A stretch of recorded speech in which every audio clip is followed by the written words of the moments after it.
अस्सलाम वालेकुम व्यूवर्स, कैसे हैं आप सब। उम्मीद करता हूँ आप सब ठीक होंगे। उर्दू टेल्स 20 में खुश आमदीद।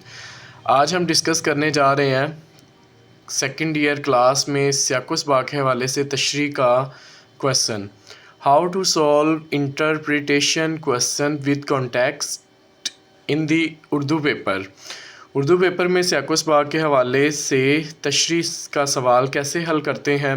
Subject Urdu class second year. अगर आप मेरे चैनल पर नए हैं तो चैनल को सब्सक्राइब ज़रूर करें और बेल आइकन को ज़रूर प्रेस करें ताकि आने वाली हर नई वीडियो का नोटिफिकेशन आपको बआसानी मिल सके। हिस्सा दोइम, सवाल नंबर 3, मार्कर के साथ लफ्ज़ लिखें। हवाला मतन और सियाकुसबाग के हवाले से तशरीह। हिस्सा नसर। इसके लिए पेपर में आपको वक्त जो है वो 25 मिनट मिलेगा। 15 नंबर पे ये सवाल जो है वो मुश्तमिल होता है। आप पंजाब के किसी भी बोर्ड के सेकंड ईयर के पेपर उर्दू में बैठे हैं तो आप इस क्वेश्चन को 15 नंबर पे जो है वो पाएंगे। 15 नंबर में की तकसीम हम कुछ इस तरह से करते हैं। मुसन्निफ़ का नाम 1 नंबर, सबक का उन्वान 1 नंबर, 3 नंबर सियाकुसबाग और 10 नंबर की आपकी तशरीह होती है। सवाल नंबर 3, सियाकुसबाग के हवाले से किसी एक जुज़ की तशरीह कीजिए। सबक का उन्वान और मुसन्निफ़ का नाम भी लिखें। पंजाब बोर्ड के जितने भी बोर्ड्स हैं या जितने उर्दू के पेपर होंगे उसके अंदर आप लोगों को दो ये इस क्वेश्चन पे 2 जुज़ होंगे, जुज़ अलिफ और जुज़ बे। जुज़ अलिफ जो है वो हम देते हैं, इनका एक और कारनामा डैश, इसकी कुछ परवाह ना थी। अब देखिए ये हमारे सामने जो है वो मैंने आपको एक लाइन यहाँ पे ड्रॉ की है, दरमियान में डैश। इसका पर्पज़ ये है कि कंप्लीट पैरा है जो कि आपका मुनाकिब उमर बिन अब्दुल अज़ीज़ से ये लिया गया है। उसके बाद यहाँ पे सेकंड इसका बेजुज़ बनु उमैया के दफ्तर अमाल में डैश नुक्ता चीनी करते थे। ये इसका सेकंड जुज़ है। आप इन दोनों में आपको अगर कोई एक जुज़ आता है तो आप एक जुज़ की ही तशरीह करेंगे क्योंकि ऊपर उन्होंने क्वेश्चन की जो रिक्वायरमेंट है पेपर में उन्होंने यही पूछी है। यहाँ पे हम जुज़ अलिफ की तशरीह करते हैं। इनका एक और कारनामा डैश, इसकी कुछ परवाह ना थी।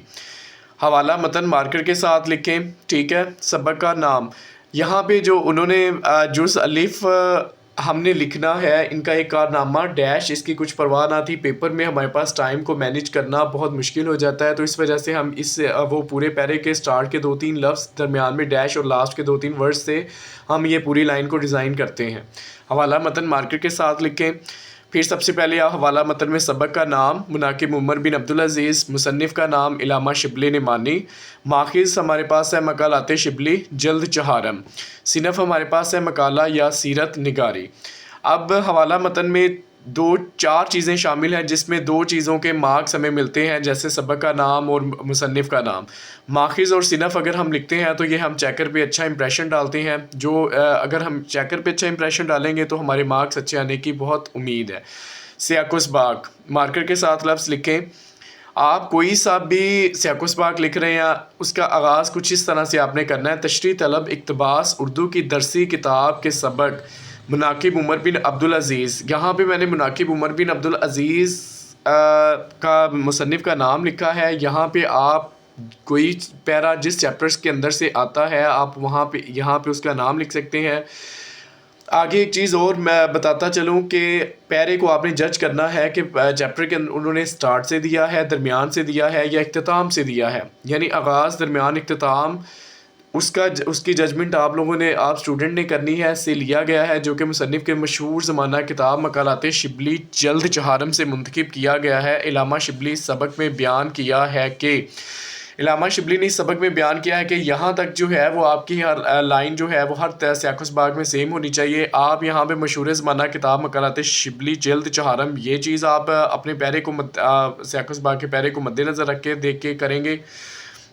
ऊपर राइटर का नाम जो है वो आप अपने हिसाब से पैरे को देखते हुए करेंगे, ठीक है। ये आगाज़ आपका होना चाहिए। सियाकुसबाग कम से कम 8 और ज़्यादा से ज़्यादा 12 लाइंस पर मुश्तमिल हो, इससे ज़्यादा सियाकुसबाग आप नहीं लिखते।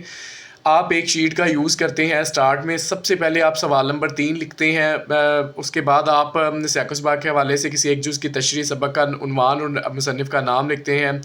تیسری لائن میں آپ جو ہے وہ لکھتے ہیں، آپ اپنے سے الف جز، آپ جو الف جز کر رہے ہیں کچھ بھی اس کی لائن کو پرفارم کرتے ہیں. دین چوتھی لائن پہ آپ اگر کرتے ہیں، چوتھی لائن پہ ہمارے پاس حوالہ متن آ جاتا ہے، اس کی آپشن ہوتی ہے اس سے آگے 4 لائنز، جیسے سبق کا نام، مصنف کا نام، اس کے بعد صنف اور ماخذ، 4 لائن اس کے لیے وقف ہو جاتے ہیں. اور لاسٹ تقریباً آدھا پیج ہماری اتنی سی پریزنٹیشن پہ جو ہے وہ ورک ہو جاتا ہے. اس کے بعد ہم پیج کے درمیان میں سیاق و سباق کی آپشن دیتے ہیں، اور سیاق و سباق 12 سے 14 لائنز پہ یا 12 لائنز پہ ہم جو ہے وہ لکھتے ہیں. اگر ہم 12 لائنز پہ سیاق و سباق لکھتے ہیں تو آئی تھنک وہ سب سے زیادہ بیسٹ ہے، کیونکہ اس کے 3 نمبر ہوتے ہیں، اور ہم 4 لائنوں کو ایک نمبر پہ میں ڈیوائڈ کروں گا کہ ایک نمبر کے لیے ہمیں 4 لائنیں لکھنا ضروری ہوں گی سیاق و سباق میں. آپ کی یہ ایک سنگل شیٹ جو ہے وہ اس کے اوپر سیاق و سباق اور حوالہ متن آ جائے گا، جس کے آپ کے 5 نمبر کلیئر ہوتے ہیں. پھر آپ آ جاتی ہے تشریح. آپ سیکنڈ شیٹ کا یوز کریں، اس میں تشریح کا لفظ لکھیں مارکر کے ساتھ. آپ کی تشریح کوئی بھی ہے، کسی بھی طرح سے ہے، آپ نے لکھنا ہے تشریح طلب عبارت میں مصنف بیان کرتے ہیں. مصنف کا لفظ بھی یوز کر سکتے ہیں، اور یہاں پہ آپ کا جو رائٹر ہے، جیسے ہمارے پاس مناقب عمر بن عبدالعزیز کے جو رائٹر ہیں علامہ شبلی نعمانی ہے، آپ یہاں پہ یہ بھی لکھ سکتے ہیں کہ تشریح طلب عبارت میں علامہ شبلی نعمانی بیان کرتے ہیں کہ آپ کا یہ آغاز اس طرح سے ہونا چاہیے. اس کے آپ اس کے عبارت کی تشریح اصل عبارت سے کم از کم 3 گنا ہو، یعنی حوالہ متن سیاق و سباق اور تشریح 3 صفحات سے زیادہ نہ ہو. ایک صفحہ تو ہمارا جو ہے وہ سیاق و سباق اور حوالہ متن کا ہو جاتا ہے. اگلے 2 صفحے جو ہیں وہ آپ کی تشریح کے ہوتے ہیں، اور 2 صفحے آپ کے جب آپ تشریح کے لکھتے ہیں تو یہ سب سے بہتر ہے.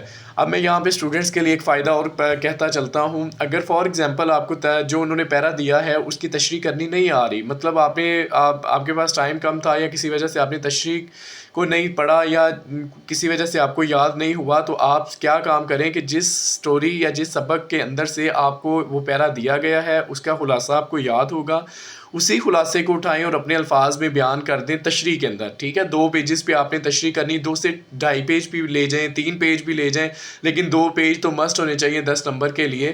جس طرح ہمارا خلاصہ جو ہے وہ 10 نمبر پہ ہوتا ہے، سیم اسی طرح ہمارا سیاق و سباق کے لیے تشریح جو ہوتی ہے وہ بھی ہماری 10 نمبر کی 2 صفات پر مشتمل ہوتی ہے. تو اسی کے ساتھ ہمارا لیکچر ہوا ختم. ٹھیک ہے، نیکسٹ لیکچر کے ساتھ ہم انشاءاللہ ملیں گے. تو اگر اس میں کوئی کمی بیشی رہ گئی ہو تو آپ کمنٹ سیکشن میں بتا سکتے ہیں، تاکہ نیکسٹ آنے والے دوسری ویڈیو میں یا اگلے لیکچر میں وہ غلطی کی گنجائش نہ ہو، یا پھر اسی کو کریکٹ کر دیا جائے. Thank you very much. دیکھتے رہیے اردو ٹیلز 20. اللہ حافظ. السلام علیکم.